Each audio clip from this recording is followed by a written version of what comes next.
지난 3일 끝난 일본의 도쿄도의회 선거에서 현 지사인 고이케 유리코가 이끄는 세력이 전체 의석 127석 중에서 79석을 석권했습니다. 고이케 유리코는 본인 스스로가 도민퍼스트라는 정당을 만들어서 여기에서 49석, 또 그와 연대하고 있는 공명당에서 23석, 그리고 그를 지지하는 무소속과 군소정당 해서 전체 127석 중에서 79석을 수도 지방선거에서 석권을 했습니다. 고이케 유리코는 원래 이 통역사가 되고 싶었던 인물로서요, 52년생입니다.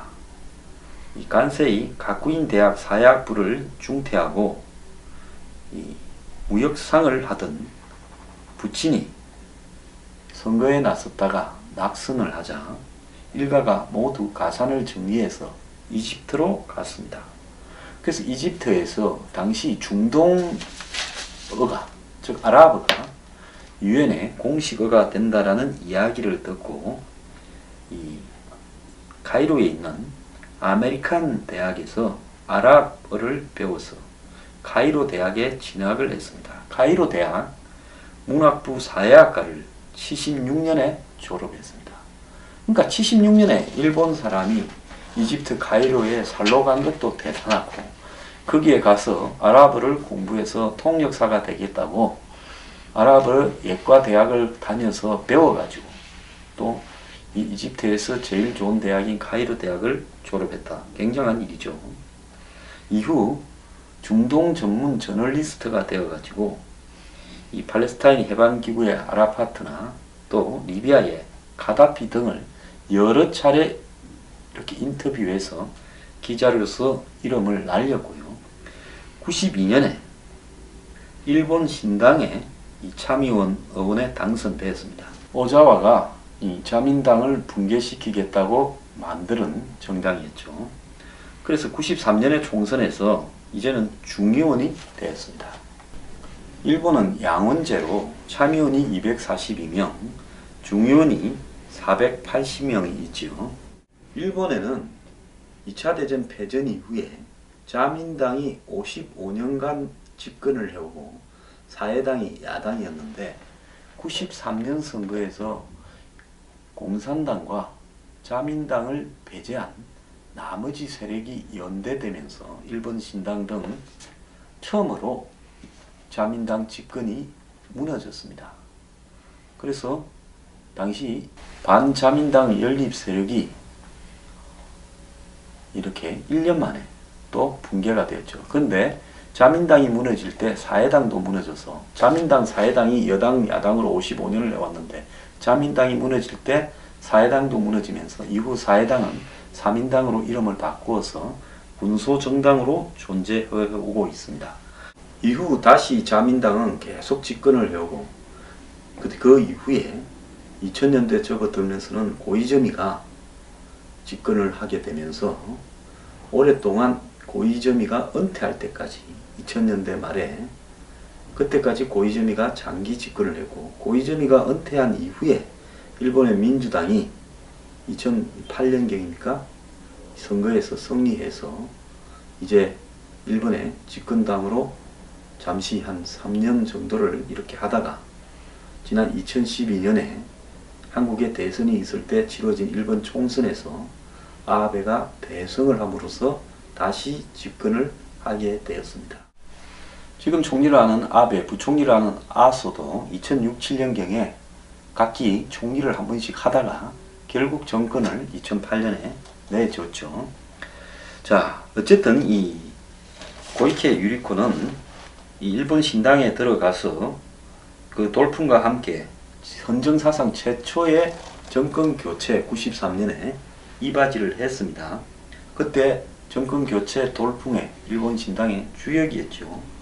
근데 일본 신당은 1년 만에 다시 자민당의 정권을 뺏기고 4분 5열됐고, 이후 고이케는 군소정당을 거치면서 5차례 당직을 바꾼 끝에 2002년에 자민당에 들어갔고 고이즈미 총리가 그를 알아보고 3년간 이 환경장관을 맡겼습니다.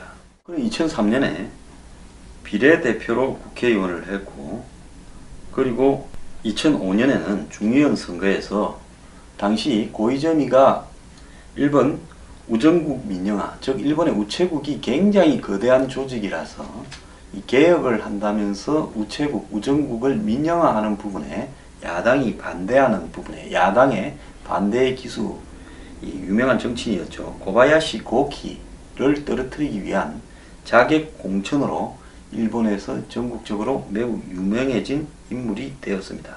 일본에는 흔히 이 지역구와 또 비례대표를 동시에 걸어놓기도 하는데요. 지역구에서 고바야시한테 이길 거라고 자신해가지고 의도적으로 낮은 비례대표를 이렇게 자청을 해서 유명 인물이 되었죠.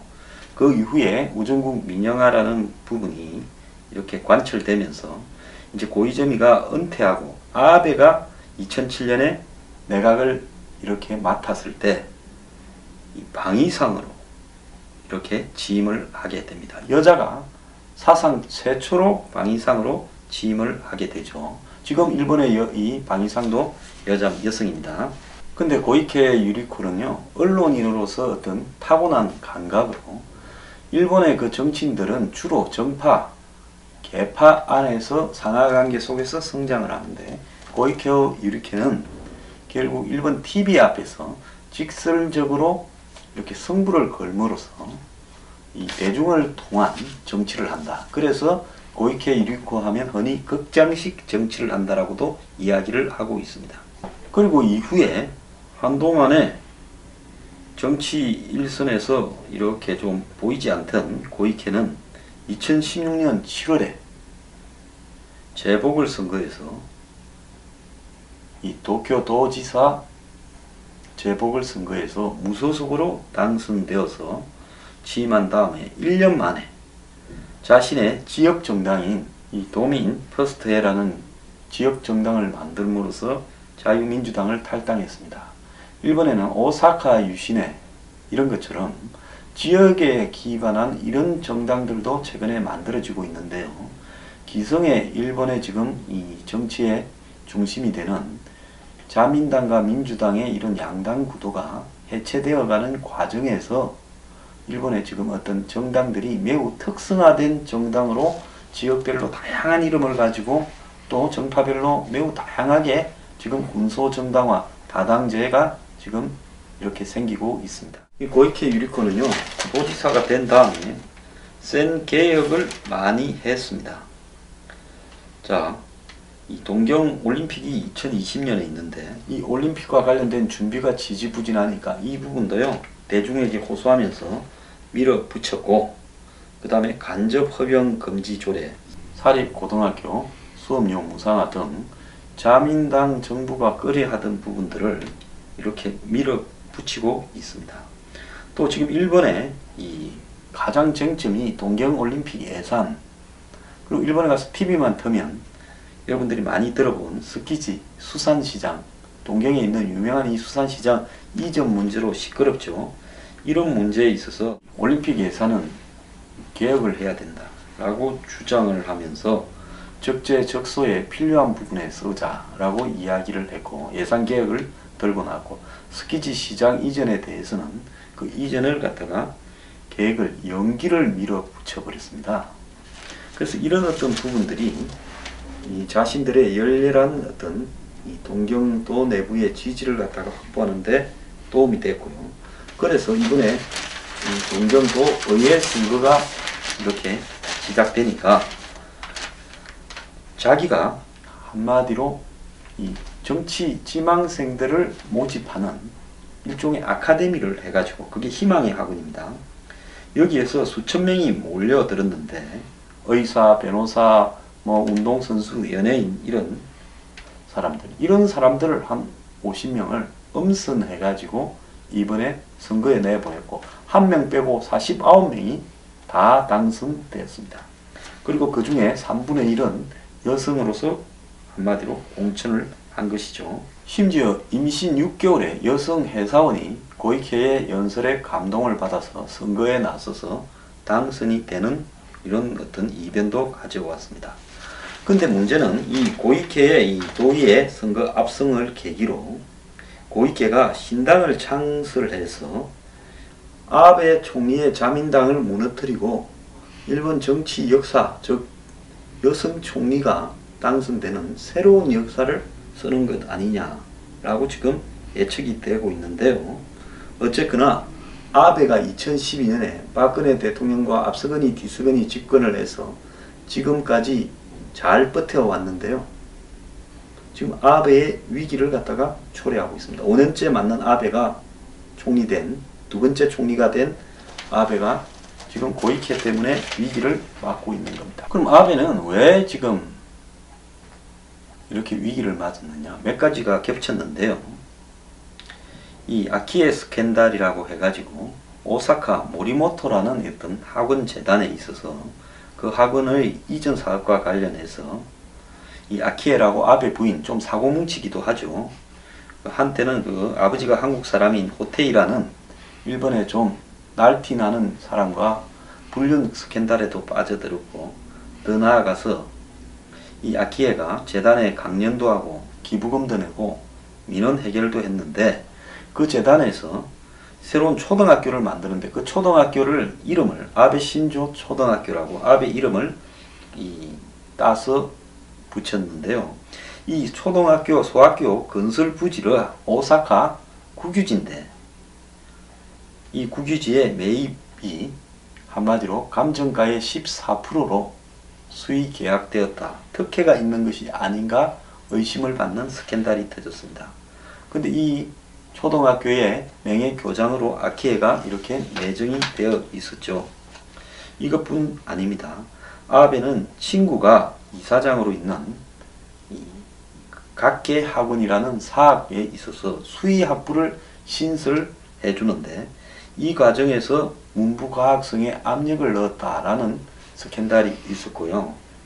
또 이 시모무라 아쿠보라는 자민당 간사장이 이 사학의 이사장으로부터 그에게 정치 자금을 받았다라는 어떤 지금 의혹이 생기고 있고, 또 하기우다 관방장관이 이 자신 밑에, 즉 관방성 밑에 부하 직원들에게 지금 이 각계 학원에 대한 허가를 해주라고 압박을 넣었다라는 부분도 터져 나왔습니다. 여기에다가 이나다 도모미, 일본의 고이케 유리코에 이어 두 번째로 여자로서 방위상을 맡은 이나다 도모미 방위상이 선거 과정에서 방위상으로서 자위대로서 이 자신들 자민당을 지지해달라고 이야기함으로써 군의 중립성을 저해했다라는 지금 의혹까지 같이 등장했습니다. 그러니까 부패 스캔들에 남편과 이 총리 남편과 부인 두 사람이 다 이 부패 스캔들에 연루되고, 또 방위상이 정치적 중립을 어겼다, 이런 스캔들이 계속 등장이 되면서 지금 아베가 위기에 몰려 있다는 겁니다. 그래서 평소에 아베 스타일 같으면 국의회를 해산하고 섣불리 이제 총선을 갖다가 이렇게 실시를 해서 다시 자신의 건재함을 과시할 수 있는데요. 그런데 다시 했을 경우에 중의원 참의원에서 3분의 2 의석을 갖다가 확보하는 것이 난망해지면서 개헌이 올 이 하반기 임시국회에서 하려고 하는 개헌이 어려워지는 게 아니냐라는 그런 어떤 지금 전망도 나오고 있습니다. 지금 이 아베의 최초의 선거 패배로 그동안 아베의 기가 주고 있던 이 야당들이 신이 나서 4개 야당은 임시국회 지금 개최를 요구하고 있고요. 그래서 이런 스캔들이, 그리고 선거의 패배가 7월 13일 날 미국과 2+2 이 외교 국방 회담이 있는데 이 여자 방위상을 지금 교체하기 위해서 선거 패배 책임으로요, 이것이 지금 연기되었다라는 이야기도 나오고 있습니다. 근데 원래 아베는요, 9년을 집권하겠다.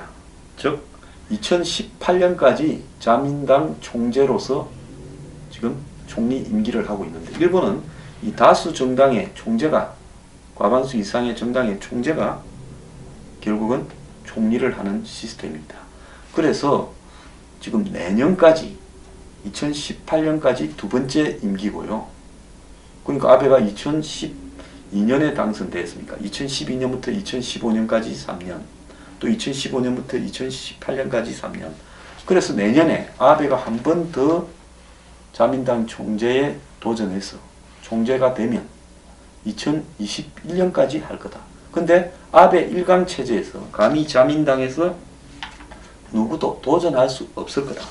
그래서 아베는 이 개헌을 올 하반기에 해서 그 개헌을 한 부분을 가지고 우경화의 깃발을 더 높이 들려고 했던 겁니다. 아베가 되고 난 이후에 헌법에 관한 이 유권 해석을 통해서 집단적 자위권이 가능하도록 했고, 결국 아베는 올 하반기 개헌에서 자위대의 국방군으로서의 역할을 명시함으로써 일본이 이 군대를 가지지 못한다라는 부분을 없애버리고 국방군을 창설하는 부분으로 정상국가로 가겠다.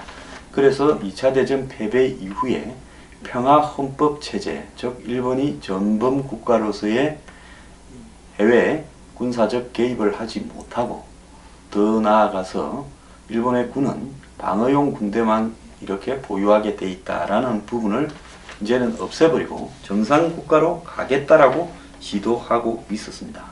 근데 이런 부분들이 현재로서는 좀 개헌을 밀고 갈 동력이 있는가라는 부분에 대한 의문까지 지금 나오고 있고, 이 개헌의 깃발을 아베가 내리는 것이 아니냐라는 이야기까지 나오고 있습니다. 포스트 아베라고 불리우는 이 기시다 후미오 외무상은 신뢰 회복부터 해서 이렇게 개헌을 추진해야 되지 않겠냐면서 지금 개헌을 가는 부분에 대해서 이렇게 부정을 하고 있고요. 이시바 시미누라 전 간사장은 자민당 안에서도 이런 사람처럼 이 아베의 책임론을 거론하는 사람들이 많아지고 있습니다. 그래서 그동안에 아베가 경제와 외교에서 과대 평가를 받았던 부분이 이제는 그야말로 좀 현실을 냉정하게 보자라는 지금 그런 시각들이 지금 강하게 나오고 있는 부분입니다. 아베가 선거 패배 이후에 주요 참모들과 회의를 했다고 지금 알려지고 있는데요. 그래서 이 아베로서는 성남 민심을 조기에 수습하지 않으면 2009년에 당시 아베가 집권하다가 또 내놓고 아소로 이래 넘어갔다가 결국은 중의원 선거에서 패배함으로써 민주당에 정권을 내줬던 악몽이 되살아나는 거 아니냐라고 지금 두려워하고 있습니다. 그래서 아베는 3일날 선거에 지자마자 자민당 총재 자격으로 자민당 회의를 주재해서 이 참패 원인을 분석하고 민심 회복을 노리고 있다 이렇게 하는데요. 결국은 개각과 당직 개편을 할 거라고 보이며 문제가 많았던 이 여자 방위상을 갈고 법무상도 교체하고 이런 어떤 부분을 지금 시도하고 있고, 고이즈미 전 총리의 아들인 고이즈미 신지로를 이렇게 내각에 등용하는 부분도 고려하고 있습니다. 일본 사람들은 특징이요, 역사적 통계를 갖다가 굉장히 잘 인용하는데, 일본 사람들이 야구에 관심이 많은 것도 결국 이런 통계와 관련이 있다고 보는데, 역대 38석 이하로 내려간 적이 없었는데 이번 동경도의 선거에서 23석을 했다. 그리고 현 의석의 절반도 미치지 못했다라고 이렇게 결과가 나타난 부분은 아베가 지금 굉장히 정치적으로 위기에 놓여 있다라고 봐야 됩니다. 아베는 그동안에 아베노믹스라고 집권 직후부터 세계의 화살이라고 해서 일본의 엔화의 가치 하락, 그리고 양적 완화, 그리고 일본 어떤 경제 구조 개혁 이런 부분들을 계속 시도해 왔고요. 더 나아가서 미국과의 관계에 있어서 굉장히 미국과 이 밀접한 관계를 형성함으로써 과거의 고이즈미 그리고 나카소네 등 일본의 성공한 총리들이 가졌던 일본의 어떤 지정학적인 외교 안보적 위치를 엄독하게 했습니다. 그래서 까다로운 트럼프하고도 아베가 연초에 회담을 마라라고 리조트에서 2박 3일간 골프도 치고 여러 번 밥을 먹으면서 관철해서 아베의 입지가 외관상으로는 매우 탄탄한 것으로 보였는데 갑자기 동경도의회 선거에서 고이케 유리코가 이끄는 지역정당에게 참패를 해버림으로써 위기가 갑자기 등장을 했는데 이것은 갑자기 등장한 부분이 아니라요. 아베가 그동안에 이 자신의 높은 지지율 60~70%를 왔다 갔다 했죠. 매우 비정상적인 지지율이었고 일본 국민들 상당수가 아베의 우경화 포퓰리즘 속에 녹아서 아베 정권, 자민당 정권의 실체를 좀 잊고 있었는데 이제 그것이 염증이 슬슬 나기 시작한 겁니다. 한마디로 아베가 끌고 가는 방향이 일본에 있어서 바람직한 방향인가 대한 일본 국민들의 의문이 수도권을 중심으로 번지기 시작했다는 겁니다. 거기에 아베 부부의 부패 스캔들이 크게 일조했고 또 자민당 이 간부들 그리고 내각에 들어간 사람들의 오만한 행태들 그리고 비리와 연관된 행태들이 일본 국민들이 과거에 자민당이 93년에 무너지고 2009년에 무너질 때 자민당의 기득권 정치에 대한 신문을 냈는데요. 지금 그런 어떤 데 대한 한마디로 데자뷰가 떠오르면서 아베가 지금 위기에 놓였다는 겁니다. 일본 정도로 발달한 민주주의 국가에서 일본은 일본 특유의 정치적인 정체성이 있습니다. 서구나 다른 국가같이 혁명적인 이런 부분에 대한 열기가 낮고요. 또 일본 국민들이 사실상 정치의 변화를 열망하면서도 근본적으로 정치를 완전히 이렇게 뒤집는 부분에는 지속적으로 실패했습니다. 지금까지 일본이 2차 대전 패배하고 난 이후 지금까지 93년, 94년 기간에 일본의 일본 신당이 중심이 된 연립 내각에 의한 1년 집권, 자민당이 1차로 무너졌죠. 그리고 2차로는 2009년에 민주당이 중심이 된 내각의 2차로 무너진 두 번의 어떤 패배의 기억이 있는데요. 자, 이 부분에 있어서 그동안 자민당이 매우 오만해졌다. 또 일본의 중산층 이하 젊은 사람들 수도권 민심을 제대로 읽지 못한 채 지나치게 과거지향적인 어떤 정치 모습, 퇴행적인 정치 모습, 기득권, 수구 기득권의 모습을 많이 보였다. 그렇다고 해서 일본 경제가 최근에 좀 살아나는 모습을 보이지만은 서민들에게는 그런 어떤 결과들이 확연하게 드러나고 있지도 못하다. 이런 부분들 속에서 일본 국민들의 가슴 속에는 일본의 정치가 확 바뀌어야 되는데 그럴 만한 스타가 없다. 그런 사람이 있어서 뽑아주놓으면 또 금방 또 그런 사람들이 허접하게 사라지고 그래서 일본에 보면 지난번에 오사카 유신회에서 오사카 지사를 하던 친구가 혜성처럼 거부를 대변하면서 등장했다가 무너져서 지금 존재도 보이지 않지 않습니까? 그런 것처럼 결국은 일본 어떤 국민들은 새로운 누군가 영웅을 갈망하고 있는데 어떻게 보면 정치에서 영웅을 통해서 이 극장식 정치, 파퓰리즘을 기대어서 일본 정치를 바꾸어 보겠다라는 일본 국민들의 그런 행태가 근본적으로는 차근차근하게 민주주의적인 어떤 훈련을 쌓아가면서 더 나아가서 정당들이 축적된 자신들의 내공을 가지면서 정치를 변화시키는 그런 어떤 서구식 정치와는 스타일이 좀 많이 다른 거 아니냐. 그래서 최근에 일본 정치가 지금 해방 이후 70년을 거의 대부분을 집권해온 자민당에서도 공고하지만은 균열과 사상 누각 같은 모습이 위기의 모습이 보이고요. 더 나아가서 자민당을 대체하겠다라는 지금 일본의 많은 분열된 야당들에서도 그들이 과연 일본을 끌고 갈 수 있는 리더십을 보이겠는가 하는 부분에서는 불안한 그런 심리가 있습니다. 그런데 어쨌든 야당, 자민당에 대항할 야당의 대표 주자로서 고이케 유리코가 떠올랐는데, 그것 또한 처음에는 자민당 정권을 무너뜨리는 쪽에 서서 정치에 입문했다가, 그 다음에는 고이즈미와 아베의 한마디로 총애를 받는 여성으로서 중책을 그 정권에서 맡았다가, 이제는 또 자민당을 탈당해서 자민당을 무너뜨리는 역할을 하고 있는 1인 다역의 주인공입니다. 그래서 고이케가 일본의 정치 변화를 갖고 올 수 있겠지만은 그것은 구조적인 변화이지, 고이케 유리코라는 사람이 가진 이 파퓰리즘적인 속성이 한마디로 기득권화된 자민당과는 차별성이 있는 것으로 보이지만은 궁극적으로 일본의 정치가 발전해가는 모습인가 하는 측면에서는 그 또한 일회성 소모품으로 이렇게 스치고 지나갈 뿐이다라는 겁니다. 그럼 일본 정치는 앞으로 어떤 모습을 보일 것이냐?